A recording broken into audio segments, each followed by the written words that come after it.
Let's just give people some time. You know, this is our African time thing. I'm sure they'll join in and we'll start shortly. Thank you for joining in. You're welcome to Raising Capital in a Virtual Era. It promises to be a very exciting session and basically an eye-opener because we're basically going to do a lot of dissecting and demystifying all the raising capital that we hear about all the time and look at from a distance. So please just give us a few more minutes and we will start. We are just trying to give people time to join in. Thank you.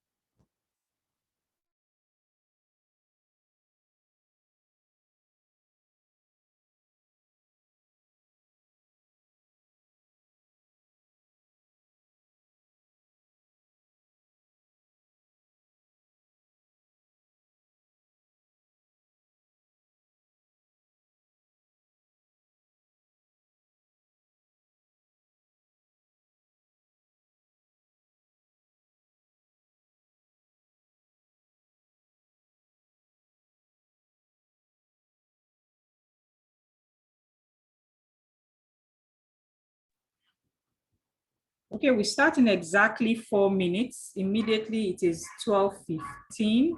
We will kick off and others can join us as the program goes on. So in 4 more minutes, the program will commence. Thank you. Welcome on board, Timothy. Welcome on board, Olu Jeans. You're all welcome.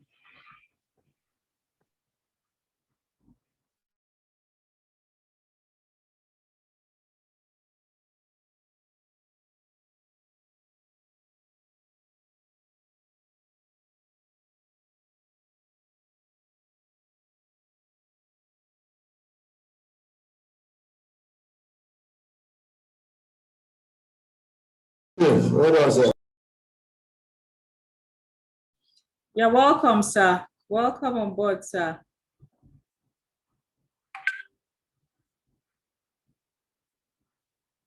Okay, we have people joining in. We're starting in exactly 3 minutes. Welcome on board. Welcome to the webinar, Raising Capital in a Virtual Era. Welcome on board.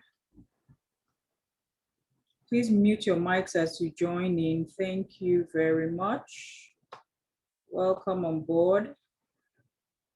We start in exactly 3 minutes. We're just trying to give people enough time to join in. This promises to be a very, very interactive session. It is going to be very intensive, and I hope everyone came with their questions. So welcome on board. You can still keep jotting down your questions before we start in exactly 2 minutes. Welcome on board. Welcome, Sheung. Welcome on board. You're welcome. Welcome to our webinar, Raising Capital in a Virtual Era.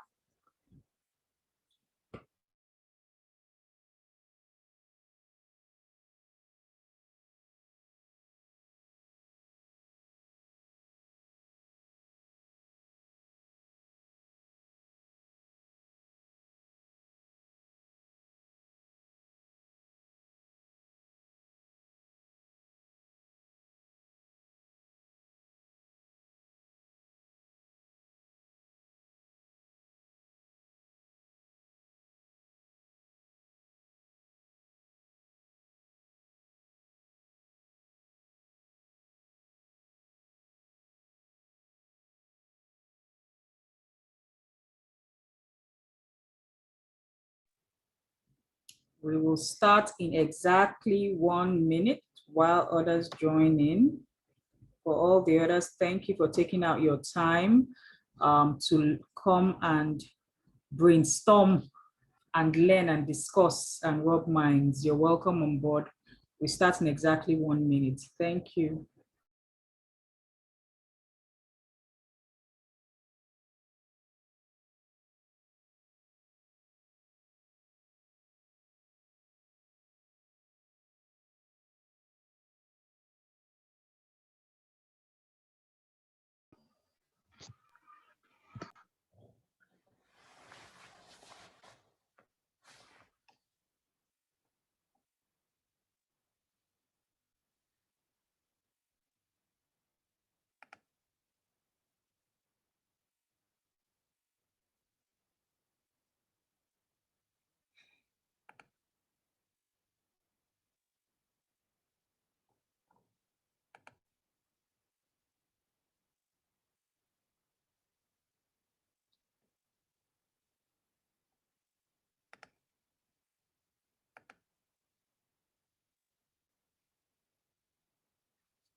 All right, thank you very much for joining us. You're welcome to our webinar today. As you all know, we're on the Venia Business Hub platform, and we are very passionate about SMEs and how to position SMEs to grow and scale their businesses. And for this period, we are now even more deliberate about engineering companies and SMEs in and outside our network to actually help them scale and go global. And so today we have with us Derek Distenfield. He's the co-founder of the GSD Venture Studios, all the way from Silicon Valley. He's going to be helping us demystify everything we really need to know about raising capital, what investors look out for, etc., etc. Now, we will notice that, I mean, in recent times, there's just been so much news about, companies that are raising capital, going global, selling to foreign investors. And sometimes we look at some of these things from a distance. So you almost don't relate it to you or to your business, or you almost don't see it as happening to you. Now, what we're trying to achieve today is actually help us demystify the entire cloud and mysteries and all surrounding raising capital. And because Derek's team has a mission to take over the world, I'm joking, but I mean, Derek and his team have a mission to actually source for very ideal teams and help them position themselves for better and greater opportunities. I mean, it is well said that yes, intellectual capacity is well distributed, but the challenge that most businesses or SMEs face is actually the opportunities and exposure. And so what companies like GSD does is basically break that barrier of opportunities that are usually created by maybe our culture, our location, finance, or things like that. So before we go straight into the program, which is going to basically be about questions and answers, because what we want to do today is talk and basically discuss, rub minds, ask as much questions as you want. And there are no unimportant questions. Everything matters. We will be talking about every aspect of positioning your business, your product, going global, what investors look out for, what you should even look out for, in creating your business plans and models. So before we start, I think it will be a good time for us to introduce our speaker, Derek, and give Derek the opportunity to tell us what the mission of GSD Venture Studios is, and then we can go straight in to basically talking about everything concerning raising capital, especially in this time. Thank you very much. So Derek, over to you.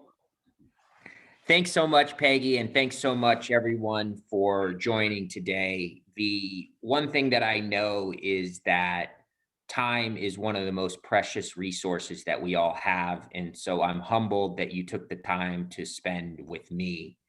I have been an entrepreneur since I was 7 years old. I have worked on both sides of the table as an investor, as an entrepreneur, and GSD's mission is really a culmination of sitting on both sides of the table. And our mission is to travel the world looking for bold, resilient entrepreneurs that want to build legacy companies. Legacy being a good thing, meaning I want to look up and be able to show my great-grandchildren companies that we help build. Specifically, where we focus on is on companies, although we're based in Silicon Valley and we add operational support from the Valley, we look for entrepreneurs that are based around the world. And I was in Vegas maybe 3.5 weeks ago, and we were looking for entrepreneurs there, but we've worked with entrepreneurs from Uzbekistan to Poland to Australia to Eastern Europe. And even Spotter, a company in Nigeria, and Primu, a company in South Africa.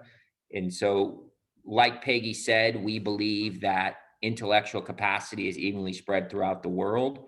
And if we can help pop the Silicon Valley bubble, not because America is better than any one part of the world, but because it's great access to capital that you need to define, dominate, and monopolize a category. That's what we want to do, and that's where we want to be. Okay, thank you very much for that, Derek. So for those that just joined in, you're welcome to today's webinar. We're basically talking about raising capital in a virtual era and demystifying everything that surrounds raising capital. Now, just like everything, there is always a foundation, meaning where does it all start from? What are the fundamentals that business owners, product owners should look out for? What are the things that we should even start with? What are the kind of businesses we should have? What are the kind of structures we should have in place, etc., etc. So basically, we're going to be talking about all of it today. And Derek, being the expert in this field, is going to basically throw a lot of light on most of these topics. And we would also appreciate that for everyone that has questions, as we start the conversation, please just keep typing in your questions on the chat and we will take everybody's question. Our objective today is to ensure that for making out time to attend this program, it's going to be well worth your while, and it will actually be a defining moment in your journey to scaling and going global. So first things first, Derek. When investors look to investing in businesses, why do they invest in businesses, and what really do they look out for when scouting for companies or products that are worth their while? What is the key defining factor? You know, I get asked this a lot, and the one thing I want to say is the biggest challenge with the answer to this question is it's actually counter to the reason that entrepreneurs raise money. And that's why there's a lot of friction, I would describe it, between investors and entrepreneurs, because entrepreneurs raise money to keep their company alive and to pay their team. And if they don't raise money, they're going to go out of business, or if they don't raise money, they're not going to be able to build the product to then build the business that they want to build. The reality is that investors really only invest for one reason, and that is they want to put their money into growth. And so they expect that you have lit the fire and they only want to pour gasoline with their money to help companies grow. And that's where it's a little challenging, because, you know, entrepreneurs just need money to survive. And if you just gave me a little bit of money, I could build A, B, and C. And the unfortunate thing is investors are going to take the position, well, I'm only going to give you money if it's used for growth. And that's where you have this challenge that hopefully we can dig into a little bit more.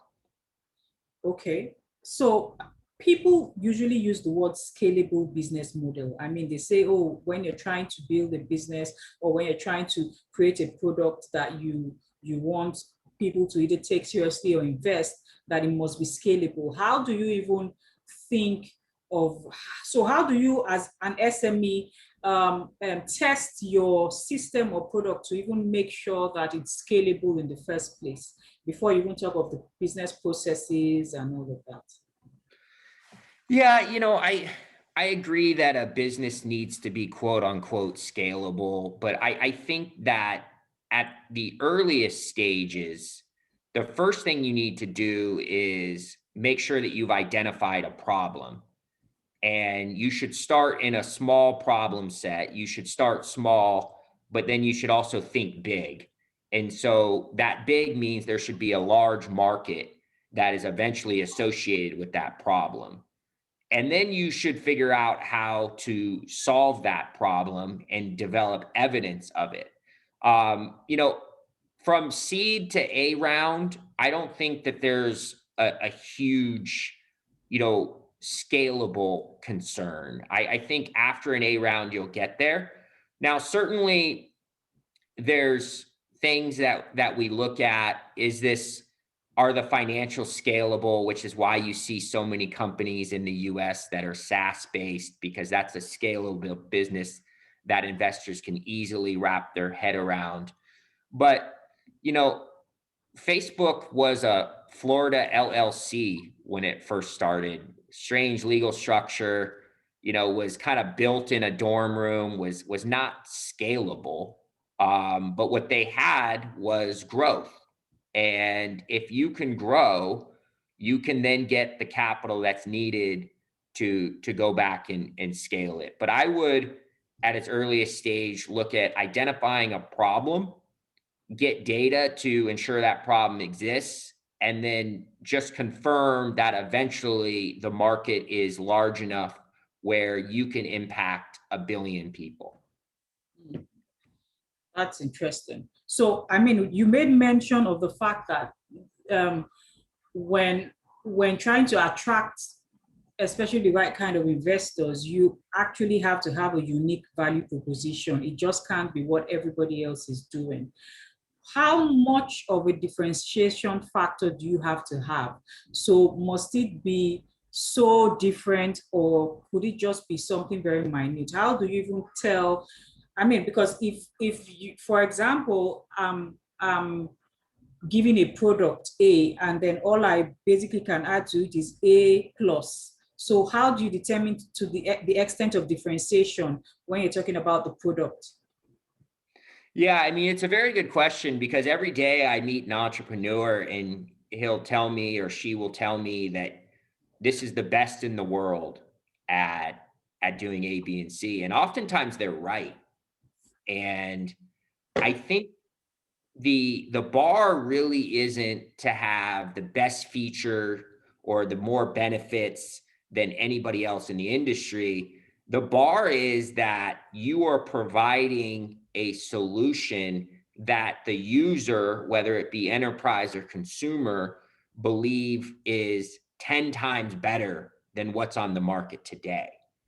And even though I say a number like 10 times, I don't think that's quantifiable, but really you should be getting that feedback from users that your solution really makes them go, wow. And that is very, very hard to do. And it's easy to say, but that's really where the focus should be. What I see a lot of where entrepreneurs get tripped up is they have a lot of experience in one industry or a lot of interest in one industry. They know how to build something, they build it, and it's really good, but they haven't kept the wow factor for the consumer in mind. They just have built something a little bit better, but they don't really have the data that the consumers really go, wow, and really enjoy that solution the way I described. Okay. I mean, on the back of that, so when you say it's about the feedback you get from, of course, the consumers and all of that, but could it also have to do with accessibility and ease of use, or must it be something more complex? Well, I'm a big believer in, human beings as a whole want to get the most amount of satisfaction with doing the least amount of work. I almost think that's a natural inclination for humans. And so certainly I do not believe that there's a large portion of the population that wants to do a lot of work. We want to press a button to get an Uber, or we want to, have an easy solution, which is why developers have created APIs, because we don't want to have to code from scratch. And then that has evolved into no coding. And, I remember when you used to start computers and you had the C: prompt, and, so everything seems to evolve towards making it easy. And I think there are some obvious exceptions to that, But I think where you really, I can't stress this enough, you need to find a way to become very good friends with your users. Not make your friends users. And we all do that, but that's not going to get you the honest feedback. Is how do you get connected to your users at the most intimate level? I'll tell you what Stripe did, the American Payment API, I'm sure most have heard of. What Stripe did is when they first launch, they would go to the person's house and watch, or to their office and watch them install the API. And they would do a concierge install. And, it was all over the valley that these two brothers, they're from Ireland, they're like coming to help you do the install. And, that's how you learn. I don't know how else do you know that your API is easy to install? And, of course they don't do that now, but at its earliest levels, that's vital to really figuring out what it is that makes things easier, how people are actually using it. And I do think that you should go through extreme lengths to figure it out. That's interesting feedback. So it really isn't just about what you assume or how you assume that the product is easy for the users. You actually have to see them use it and listen to them to ensure you're doing the right thing. That's very interesting. So I mean, the word pitch goes around. In fact, we've heard it so much, it's almost like a cliche. When talking about going for a pitch, what do you think SMEs, especially those that are basically trying to take baby steps into this space, what do you think are the fundamentals or the vital things they need to do or take note of before they even attempt to, going for pitch events and all that? Because that's all we hear about these days. Come for a pitch, bring your business for a pitch. What does it even entail, so that we can demystify this thing and really understand what, the street name for it is? Yeah, no, it's a good question. So the first thing that you have to do with your pitch, and I don't think there's a difference whether this is for an investor, whether it be VC or angel, for a partner, for a customer, or even for a teammate, an employee. I really think the first thing that you must do is connect your solution on an emotional level. So Nike doesn't sell features and benefits. I don't know why their shoes are better than anyone else. Salesforce, what are the features of Salesforce? I mean, there's so many. Mark Benioff would be on stage for an hour describing it. And so I think you have to connect with somebody on an emotional level. And that is the first thing you have to do. There's, for those that haven't seen it, there's a famous TED Talk, Start With Why. That's one way to do it. But I think regardless of how that is, you have to connect on the emotional level. And then, I have a template that I actually teach for the opening pitch that I think applies from investors to customers. And I think it's connect on an emotional level, and then say, for who is it for? How do you solve the problem? And then what is key, and I think a little bit controversial, is I then say, and unlike our competitors, we do A, B, and C. And I think it's important to, some people say, don't bring up your competitors. I've heard that before.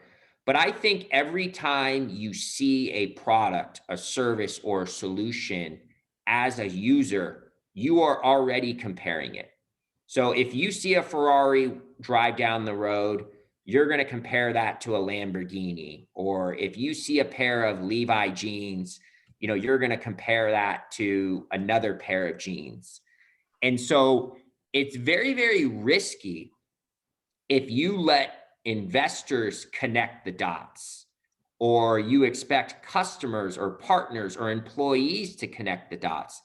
As the founder, you want to really control that, and you want to connect the dots for them. So I think start with a very emotional explanation, which could be a large market or a large problem, or it could be a statement. And then you say who it is for specifically. If you tell me it's for everybody, I'm assuming it's for nobody, because that you don't have the resources to pitch to everybody. How you are doing it. Are you a SaaS, a consultancy, a marketplace, an e-commerce site? And how are you different than your competitors? And I think if you can do that, you could then go off into many different directions, regardless of regarding who the audience is. Interesting.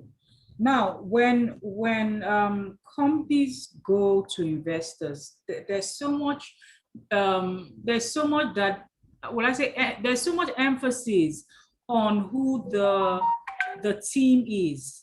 So they ask about, oh, who makes up your team, who is the advisory board, etc., etc. So does that mean that if I don't have a strong team that have the experience of gurus, I can't pitch or attract investment? In short, yes. Listen, if you have a great idea and you have a great product, the assumption should be you should also be able to recruit a team to work for you. And, you know, it's a cliche question, but one of the questions one would ask, if you can't recruit a team, how are you going to recruit customers? Because I would argue that it requires the same amount of rigor to recruit a team as it does to recruit customers. And so if you're going to be good at recruiting customers, then you should be good at recruiting a team. I think the challenge is oftentimes people don't know where to start. And what usually happens is, and we all do this, like when we're brainstorming about ideas, we're going to we can do A, B, and C. And then I know John, Jerry, and Mike who know how to do this. So I'll recruit them. And, and then John, Jerry, and Mike know people. I always encourage entrepreneurs to just slow down with the ideation. And rather than think about who they know, think about who would be the best in the world at working on this product, or the best in the salesperson in the world that I need to recruit. And what I encourage them to do is write a list. Okay, I need a CTO. So write a list of the 3 smartest CTOs or technical people that you know, the 3 best. And what I then do is I go pitch them on the idea. I say, here's my idea, and this is what I'm working on. And then what I ask them for is, I don't ask them for a job. I make them come to me. If they're super interested, they'll ask. But I say, who are the top 3 people you know that can help me with this product? And then I go meet with those 3 and I ask them for the top 3. And I really use that as a way to ladder up, to really find the best people. And, if you get whoever it is, I mean, the CEO of Flutterwave and you don't know what to ask them, it's like, here's my idea. Who are the top 3 people that you know that I should talk to about this? And, that's how you ladder and meet people and recruit your team. Another thing that I think gets forgotten about a lot is professors and educators. people at top universities, usually their emails are posted, usually they're very accessible, and they usually know or have taught a lot of people. And educators can be great advisors and a great place to start with. You know, they're teachers, they're teachers because they want to make an impact and they want to help. And for them to put their name on it, it gives credibility with large companies, which gives credibility to smaller companies. So I think that that's one where people forget. And I think I would take advantage of that and, you know, find those professors that are relevant to your space and try to get them on as advisors. One other quick thing on advisors, I also think service providers like lawyers and accountants are great places to help you find teammates, and they can be helpful as well. Okay. So, I mean, what I hear you say is if I'm coming with a bright idea, for example, I have two options. A is having a very fantastic team to work with me, or B is actually having a fantastic advisory board that's basically backing me. So that kind of like adds credibility to my product or to my company. Yeah, I think the advisory boards help a lot with credibility and they can help you recruit people. And it's certainly a bullet point. The one thing I would say about advisory board is not to let it to be too big of a distraction, because the reality is they're not going to help that much.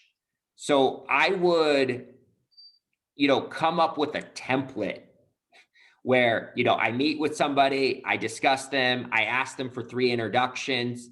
If it's going well, I say, hey, would you like to be an advisor? If they say yes, you know, once I get the yes, I immediately pull down their picture on LinkedIn. I put them on my website, put them on my deck and say, hey, I heard that you wanted to be an advisor. You know, here's how I'm displaying you. Please confirm this is okay. And if you're going to associate shares, you know, get them that. But I wouldn't make it such a process where it's ultimately distracting from your growth of your business. Okay. All right, thank you for that. I think another thing we want to talk about is traction. So usually there's the talk about reaching a particular stage before you can get a certain amount of money or before you can get investors to even be interested. So if I come with a product, for example, and yes, it's a bright idea, how much traction makes plenty of sense without being too daunting that I have to have before I have the confidence to go for serious pitches? I think it's obviously, it's easy question, but hard to answer, right? I mean, there used to be like metrics that we would tell entrepreneurs, like, you know, X number of MRR per month and you're ready for pre-seed and X number. And really, I've seen that kind of disappear. I think the one prevailing metric that investors want to see is that you can really identify how you're going to grow and what are your growth engines. And, you know, I think a lot of times we make business plans, even in pitch decks, too complicated, right? I think, like, listen, if you want to have 10 sales a month, you should be able to then identify how many proposals need to go out for those 10 sales, right? And then for that, you should know number of inquiries. And of course, this could be tech-based. So how many inquiries are you going to need to then get to number of sales qualified lead, to number of proposals, to number of sales? And okay, if you know that, then what is your marketing engine to get that many inquiries? You know, is it going to be from Facebook and Google? Is it going to be from word of mouth? Is it going to be from SEO? And what is your plan to do that? And I think if you can just think about it that way and say to an investor, look, we want to have this many sales by the end of next year. And this is how many we have now by being scrappy. We've developed an affiliate program, an agent program. We've been blogging. We've created a community online.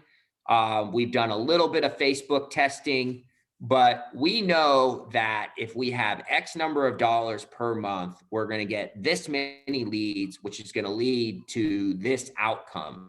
I think if you can articulate that, and oh, by the way, a good thing would be if you've embedded virality in the group. And so we know that when we get that, it's going to grow like this. And then we are going to grow at this percentage rate month over month. You know, that's really how I would be articulating growth to investors. Okay. I think that makes a lot of sense. So you mentioned that selling yourself is extremely important, and you spoke about emails, blogging, social media, and that always just seems to be, I mean, yes, a lot of people are out there, but for some people, it just seems to be a lot. Why is it really so important? Why do I have to sell myself via emails, blogging, and social media? Is it possible that my product could be enough to just attract people to me? Do I have to go online and do all that work? Well, I mean, certainly creating a presence for yourself only helps and provides you credibility. And being a thought leader is important, and you really want to be at the tip of the spear of your industry. And so if you are, you know, selling shoes online, you know, you want to be looked at as an expert in the shoes industry, because that's where I want to put my money behind. And, you know, I think there's two ways to really do it. And I would encourage people to pick one. You don't have to do both. You either need to write a lot if you don't want to speak, or you should speak a lot. And it's usually hard to do both. But I think one of those ways, whatever your comfort level is, so obviously if you're a little bit more introverted and you don't want to speak, then I would say that, you know, you should really work on your writing skills, and you should push out writing content. If you're like, I'm not a writer guy, I don't want to do that, well, then I would encourage you to get comfortable with speaking.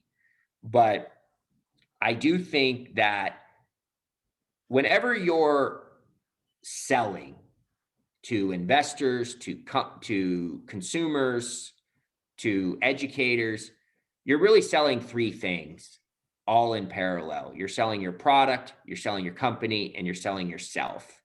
And so the more that you can do to move the needle about yourself by creating that credibility online, it's helpful. Because remember, the idea of your company and the product itself is important, but what's also going through this investor's mind is, why are you the best person in the world to lead this product? Number two is, we are expecting that to get to $1 billion valuation, you're going to have to raise at least 100 million in capital. So are you going to be able to continue to raise money and evangelize a group of people? And, you know, those things can all be addressed if you say, of course, I'm going to be able to continue to evangelize. I'm at the tip of the spear. Of course, I can continue to raise money. That's, you know, I have this great reputation in this industry. And so anything you can do to do that, I think it is very, very important. The one thing I would say, because a lot of people don't know where to get started, and the thing I would say is just start. And then the second thing I would say is just pick one channel. Like, you don't got to do LinkedIn, Twitter, blogging, you know, all these things, Substack. You don't, or me, you know, there's all these platforms. I would just pick one and just get really, really good at that one and see where it goes from there. And don't feel like you need to do, like, It's not this all or nothing endeavor. It's just pick something and start doing it and get better and grow as you can. Okay, so I mean, I think what I also read in between the lines is that if as an investor, I search for you, you shouldn't be hard to find basically online. Is that is kind of Yeah. that? And just something really tactical. US investors really want to see LinkedIn. And one red flag is if everyone isn't on LinkedIn and it's not your number one job, if you have like 4 other projects. So I would really make sure that your LinkedIn is tight. Even with advisors, I would tell them to add, it doesn't need to be their number one job, obviously, but I would make sure that the advisors are mentioning you on their LinkedIn. And I mean, that part is kind of just like presentation 101, but I see it a lot. It's like, is this real? Like the CEO doesn't even have this on his LinkedIn. So that's something that is just It's just reminded me a lot of it. okay. Yeah. I think you also mentioned something about balancing your formal and falls. Do you want to throw more light on that? Yeah. So there's 2 acronyms that we want to talk about. It's fear of missing out, FOMO, and then fools, which is fear of looking stupid. And so these are 2 acronyms that investors balance all day long in their head. So nobody wants to miss out on the next big opportunity. And I think it's important as an entrepreneur that you get confident with giving deadlines to investors. And I think one of the things that I see a lot of is entrepreneurs will pitch, and part of that pitch should be, and we expect to close this round in the next few weeks or the end of next month, and creating a deadline for that investor. And I know that it's scary. The one thing I'll tell you is the investor probably won't hold you to it or remember, but I do think you need to create a deadline and a sense of urgency. You know, you are a great leader, you have a great product, and you have a great company. This means that other people are interested in this. I would like to have you on board, Mr. Investor, for these 3 reasons. But we do expect to have this buttoned up by the end of next month. So does that work for you? And because no one wants to miss out on the next Airbnb or on the next Uber. And you have to kind of create that urgency. The other way to create the fear of missing out, obviously, is by telling a growth story. And it's a cliche, but showing that hockey stick growth. And so that's important. The other thing is you have to, there is the fake it till you make it. You do have to have a lot of conversations at once with investors, and it's okay to get them to talk to each other. A lot of times I see in entrepreneurs, like they'll get a lead investor or get an investor, and then they don't want to like say who it is. I mean, you want to say who it is. And we got, this, and this. And so they talk to each other. We at Spotter, they got an angel to commit and goes the Ambrosine. And then, oh, by the way, we mentioned that to an investor. Oh, she's renting the house of my dad. Oh, that's great. You guys should get on the phone and coordinate. Maybe she could put in this and you could put in that, and then we could complete this round and get it buttoned up by the end of the month. So like, if you're shy and you don't say those things, you can't really move the ball forward. As far as fear of looking stupid. So on the other side, when we're pitching, we always say as investors, we want a big idea in a big market, and we want something that's going to change the world. But the other thing is, we also want evidence that what you're saying is true. And you can't really believe what you've never seen before. So if it is so crazy, like we've never seen that before, unless you're Elon Musk, who, oh, by the way, has an amazing digital presence, who has built up this digital presence, but unless you have been able to do that, you really want to make your company look as much like others as you possibly can, and show equivalence, even if it's in different industries, different verticals, different stages. So you can really say that, like, this is possible. So most commonly, you have software as a service companies. And maybe you don't have a SaaS because your industry doesn't work that way. But that's where you see other acronyms that spring up. We're a bidding as a service company.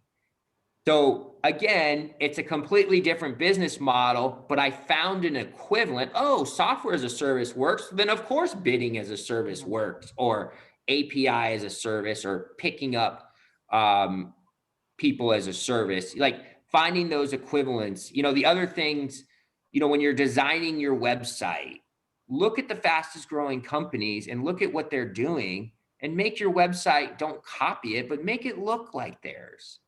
You don't have to be so creative with your finances and your legal system. Look at what those companies have done and mimic those. So like, yes, you could be different in 3 areas, but everything else you're buttoned up. And, I'm not going to look stupid as an investor for investing in you because you read an article that if you form an LLC in Wyoming, it's going to, there's this new tax structure that they created. That's just like, there's no reason to be that far out there. And that's where you really want to balance the fear of missing out an amazing idea, but also understand that I don't want to look stupid. That's interesting.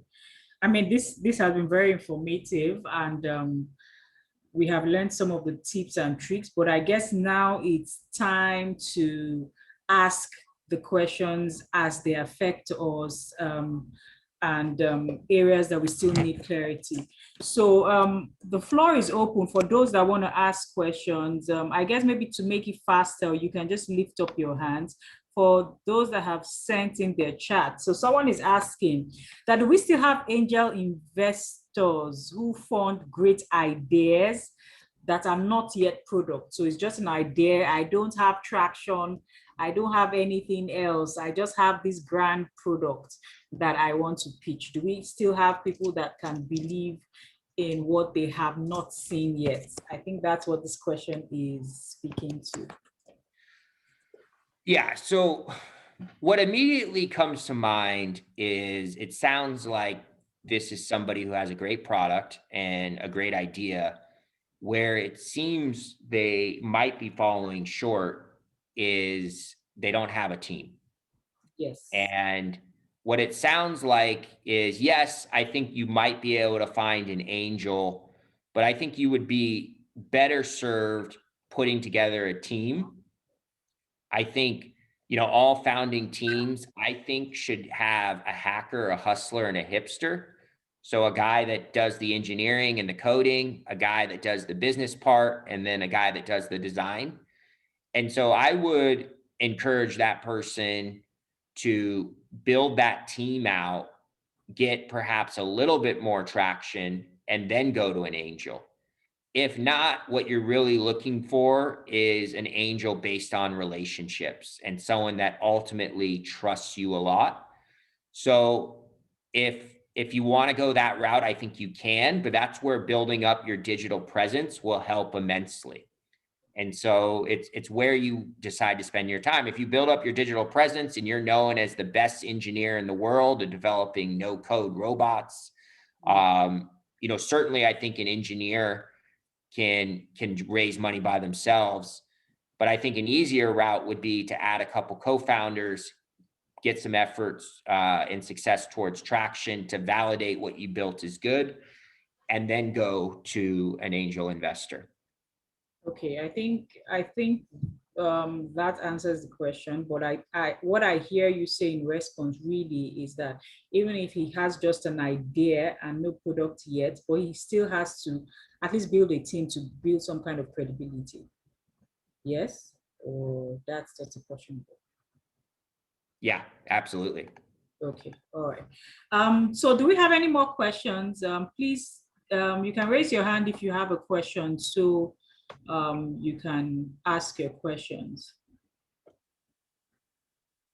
Someone else is asking, what percentage of equity do, okay, sorry, before that, we have someone asking, can you share investors for a health tech startup, or better still, point them to where they can get health tech startups?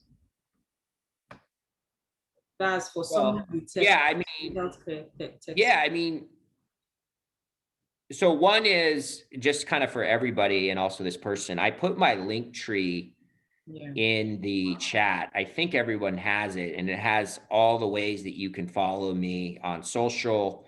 And I believe it also has my email, but I'll put that in directly. And so it's a very broad question, so anyone could certainly email me for follow-up. But two big resources that I use to find investors. One of them is AngelList.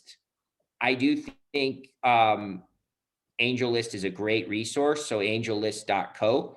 You can create a profile, and then you could search for medtech investors. You can even search by region. And certainly, I'm not quite sure how popular it is in Africa, but it's very popular in the United States and Europe. Another place is F6S, a little bit of a tongue twister. Yeah. So, but there's investors put there. that in the chat, so people can. Yeah. Okay. F6S.com. Yeah. AngelList.co. And then another one which recently launched, which I think is really good. I don't know the website, but it's called NFX. And it's another platform where a lot of investors are. NFX is a large venture capital shop, and they've created kind of an AngelList type meets LinkedIn type platform where you could meet people. One quick thing on this. There's this thing that VCs say all the time where I don't like cold emails and I only go in my network. I think that's a lie. I really, really believe that. I think that you can email VCs cold. The one thing where I think entrepreneurs mess up is they send either too long of an email or they don't email enough. And I think you need to do a quick pitch with some bullet points in your deck. And then I would email a VC 3 or 4 times until they tell me to stop, or give me the meeting. But if you just send like a long paragraph one time, or even a short thing a couple times, it's not going to work. So how do you balance that out? Because is it supposed to be like an elevator pitch? Is it supposed to be just enough information to get me interested? How do you balance that? How do you balance that out? Yeah, I mean, and this is kind of when we're talking about how to pitch. Remember, I only care about your traction.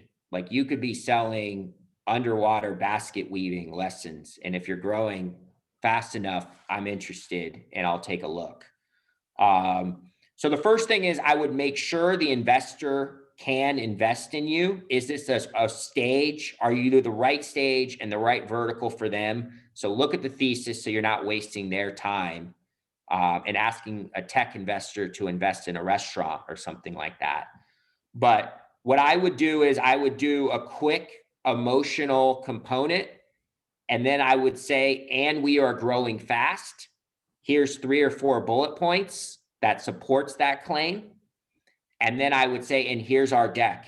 I'd love to schedule a call at your convenience, or here's my calendar, and you could just book a time. And then if he or she doesn't respond in 3 or 4 days, I would respond again and saying, hey, just making sure you saw this. I mean, that's what I would do. The thing where I think I hear this thing where, oh, I don't want to push the investor. I don't want to push. Sometimes it's after you've already pitched the investor. It's like, look, you are the greatest startup in Nigeria with the greatest flipping team, with the greatest flipping founder. You need an answer in 1 to 2 days. And like, to me, nobody doesn't get funded because the founder is too pushy or too passionate. Like, that's not going to make you lose the deal. But, you know, VCs are seeing 6, 8 companies a day, 5 days a week. You know, there's a lot, and you need to keep them top of mind, and you need to, you know, be a little pushy and aggressive. And I think that is much better than like, oh, I don't know, and trying to time when to, it's just go after them and be pushy. Yeah. That's good advice. Now, every VC in Nigeria is going to call me and be like, what the heck are you telling these guys? But you know what? I'll take the calls if it helps. All right.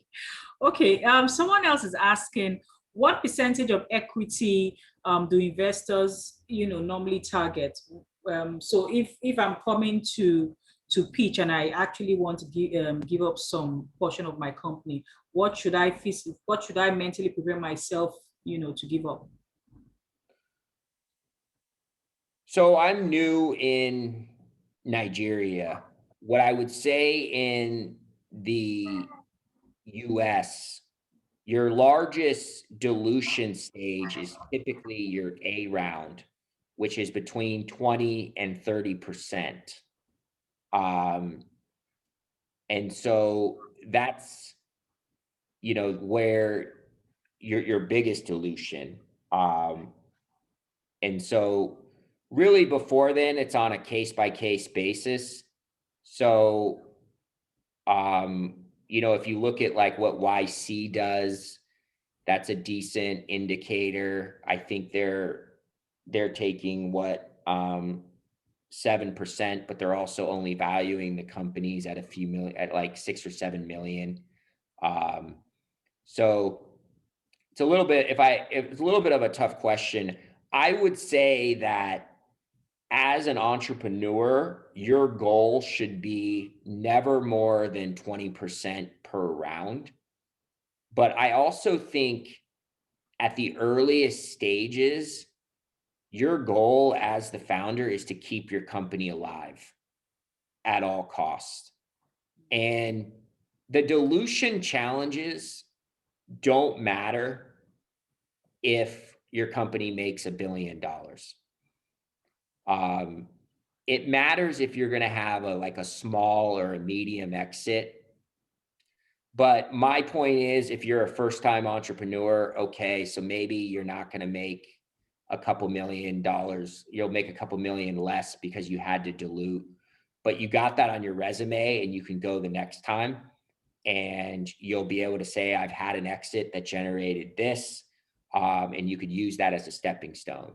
But the most important thing, in my opinion, is not how much you're getting diluted, but that you could stay alive and you can continue to grow at all costs. And so basically you do what you have to do to stay alive, really. Yeah, and also know that the most successful companies don't always have the most conventional starts. Like, it's not always as, there's a lot of like unconventionalism that takes place with funding that you don't read about in TechCrunch. And, the most important thing is you're open for business. And so I would really focus on that at its early stages and just do the best you can, but also get to know the market. So the question is very valid. I always encourage entrepreneurs to say to VCs, I just want what's market. and I just want what's fair.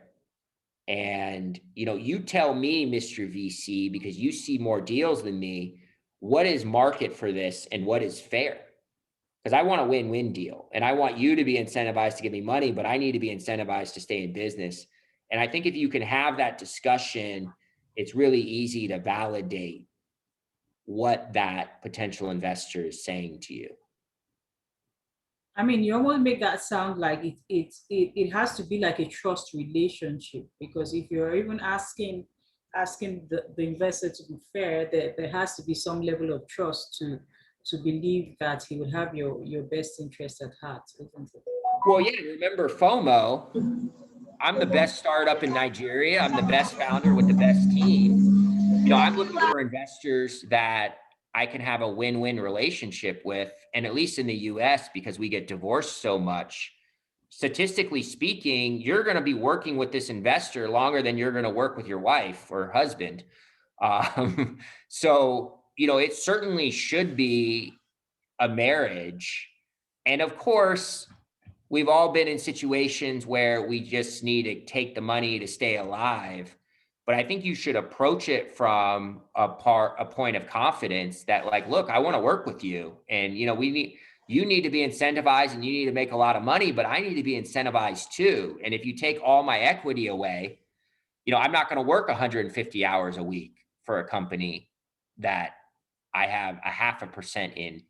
Like, that doesn't make sense for me. So let's create something where it's a win-win. Okay.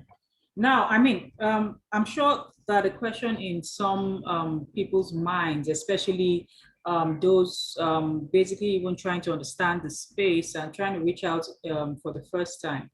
How do you even really determine what your business is worth? I mean, you're new to the industry, you just created a new product that you believe is the best in the world. And I mean, we've all learned that the value of your business is not necessarily just the financials, because of course, at that point, you're almost zero. But how do I confidently say, when I come to you, for example, to invest in me, that this is what I'm worth, such that I'm able to convince you to give me your money for, say, like you advise, a 20%, for example, a 15%. So a 15% of what? So that's the big question of what? What am I really worth with regards to creating this product, that is probably new? Yes, it's gained a little traction, but how do I value it enough to know that, I'm going to get good value for the money? Because if I don't value my business right, and I go to a VC for funds, and he gives me that money, I've undervalued myself and probably cheated myself out of a better deal. So what are the steps, or what are the things I need to look out for, or like a guide to, creating a fair value of all of the sweat and product and all of that? Yeah. So number one is the biggest trap that investors do to entrepreneurs is asking them what's their valuation. Yeah. That is a trap. What I would say to an investor is, I know that I need $1 million or 10 million or whatever you're raising. That's my business plan. What do you think I'm worth? As a guy that sees deals like this every single day, what do you think I'm valued at? I'm not the expert in valuing companies. I know I've done extensive preparation and planning, and I know that I need $1 million that will get to these three benchmarks achieved. But what do you think I'm worth? Like, Mr. Expert, who sees 6 companies a day, 5 days a week, like, where do you see me in the market? And I think that's an easy piece of advice for me to give, but I think it's important and also hard to do, because investors will push back. Well, I just need to know the terms. And it's like, well, let's talk about like, what are the terms that make sense for you? Like, where do you see, there must be a ballpark of where you see this, because I really respect you. And I heard that you meet with lots of companies and you should have an understanding of where we're at. So I would really try to defer the investor to make the valuation. Second part of your question is you do need to have an understanding what you're worth. And my advice is a little bit Silicon Valley-y, but what I would do is at early stages, you just need to know the market. And you really need to use tools like Crunchbase and PitchBook, which charges, but you can, get some free versions and get some data. So if I'm an e-commerce company, if I'm a payment company, let's just talk a company we all know. So it's not relevant to me if I'm early stage that Flutterwave raised 170 million at $1 billion valuation. Like, that's not relevant for this discussion unless you're at that same stage. But what I would do if I was a payment company in Nigeria is like, well, what was Flutter's pre-seed? And what was their first round? And then I would say, okay, well, if Flutterwave did that, where am I in where they were? And how can I find the equivalent? And so I really think the easiest way at the earliest stage as an entrepreneur is to say, I believe market is this. Here's 2 examples of where I've derived that from. And that's where I've come up with this valuation. This is what the market is for a fast-growing AI company that's come out of Nigeria. And that is the best way, I think, where it's fair for you and fair for the investors. Now, for those of you who have gotten your MBA or perhaps finance, yes, there are, the DCF, discounted cash flow models, and you could run those kind of analysis. But I push back a little on investors. It's like they can run those if they want.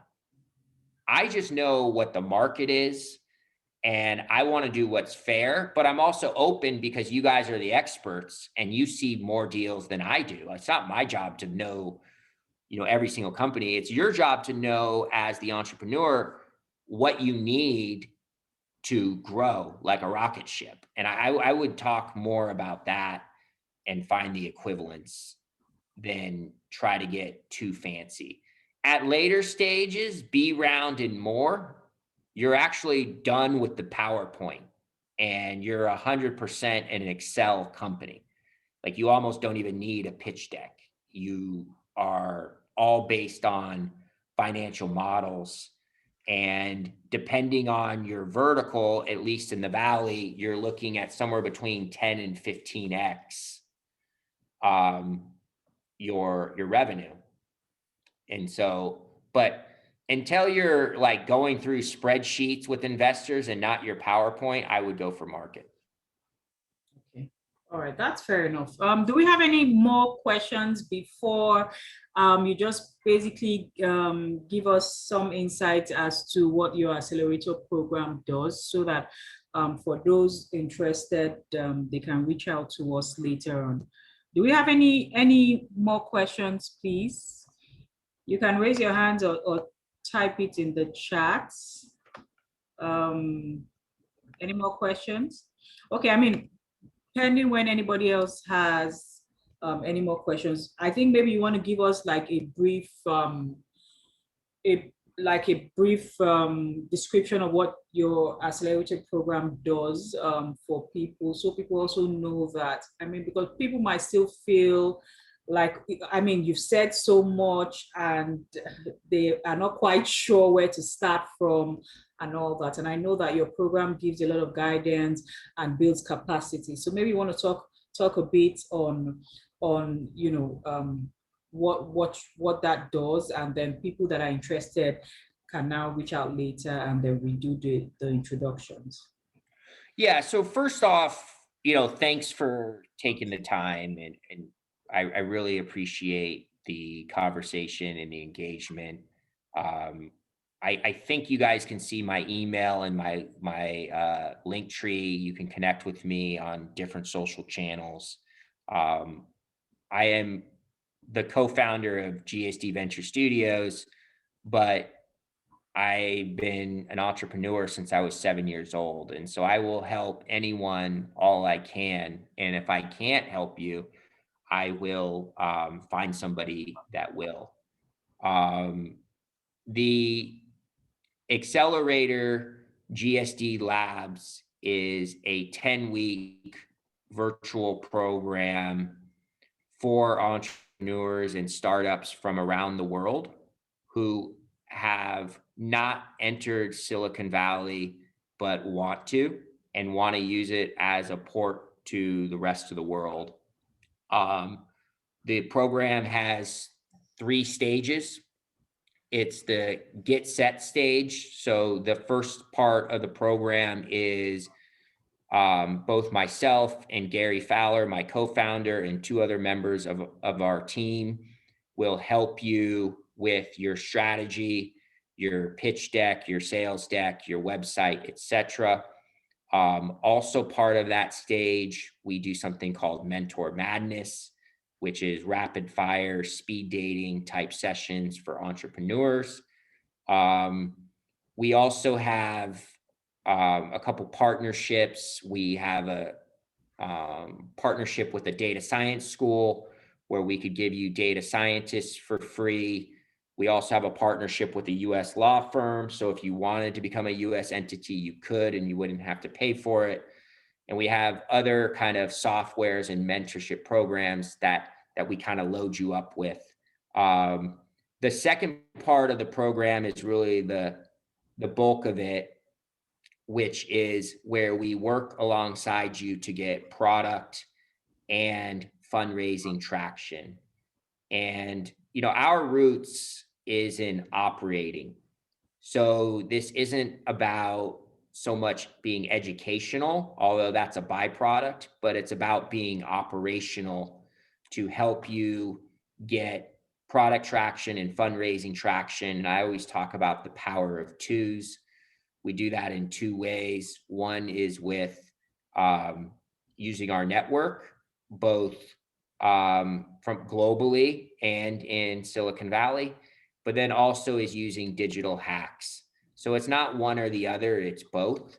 And that's in terms of getting you product traction and sales traction. And then the last part is we have a demo day, which is in front of a live demo day virtually in front of investors. What I say about the demo day is it really should be the cherry on top of the sundae, meaning that you should have already been in contact with several investors throughout the program.